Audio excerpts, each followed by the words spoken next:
الكلب المخلط. ودي الحصة الرابعة ليه، بسم الله ما شاء الله زي ما انتم شايفين كده. دمه حامي قوي، هو بالدم.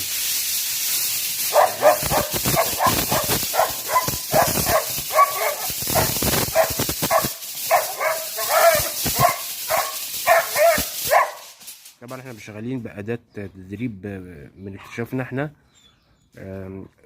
بتطلع صوت مزعج جدا، فبتعمل استفزاز للكلب، فبتخليه الغرائز بتاعته مستفزة. ويبتدي نربط الحراسة بالشراسة بالمكان. خش يا عمر.